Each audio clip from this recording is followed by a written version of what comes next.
سورۃ البقرہ کی یہ آیات مبارکہ، آیات نمبر 90 ہمارے لیے بھی آئینہ ہے، ہمارے لیے بھی اعلان ہے، ہمارے لیے بھی رب کی طرف سے پیغام ہے کہ مسلمانوں قرآن پر عمل کرو، رسول اللہ صلی اللہ علیہ وسلم کی تعلیمات پر عمل کرو۔ یہودی قرآن کو نہیں مانتے تھے، بات صرف یہ تھی کہ یہ قرآن اللہ کی طرف سے جو نازل ہو رہا ہے، بما انزل اللہ، اللہ کی طرف سے جو یہ نازل ہوا، یہ یہود پر کسی پر نازل ہوتا، یہ مسلمانوں کے نبی مکرم نبی عربی صلی اللہ علیہ وسلم یعنی بنو اسماعیل پہ نازل کیوں ہو رہا ہے؟ اللہ چاہتے ہیں، اللہ بلکہ فرماتے ہیں میری مرضی ہے، میں اپنے فضل سے علی من یشاء من عبادہ،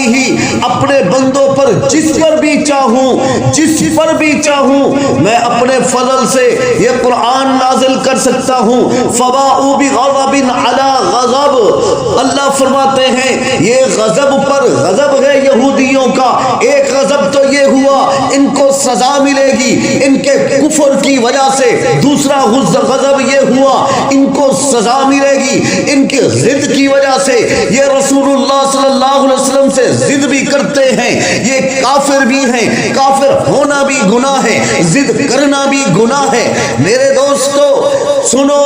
مسلمانوں سنو، توجہ کرنا۔ اب انہوں نے جو اپنے اوپر غضب کو خود ڈالا ہے، اللہ فرماتے ہیں وَلِلْكَافِرِينَ عَذَابٌ مُّهِينٌ، یہ کافروں کے لیے بہت بڑا عذاب ہے، رسوائی والا عذاب ہے، ذلت والا عذاب ہے۔ یہ کافر لوگ ذلت امیز سزا کے مستحق ہیں، ان کو بڑی سزا ملے گی نبی کی نبوت کو نہ ماننے کی وجہ سے، قرآن کے انکار کرنے کی وجہ سے۔ میرے دوستو فرق صرف اتنا ہے کہ وہ رسول اللہ صلی اللہ علیہ وسلم کو نہیں مانتے تھے، ہم مانتے ہیں، وہ عمل نہیں کرتے تھے، ہم بھی عمل نہیں کرتے، وہ قرآن کو نہیں مانتے تھے، ہم مانتے ہیں، عمل وہ بھی نہیں کرتے تھے، عمل ہم بھی نہیں کرتے ہیں۔ اگر عذاب ان کے لیے ہے تو ممکن ہے عذاب ہم پر بھی آ جائے، اس لیے مرنے سے پہلے مرنے کی تیاری کر لو، مرنے سے پہلے مرنے کی تیاری کر لو، توبہ کر لو، توبہ کر لو۔ خدا نہ خواستہ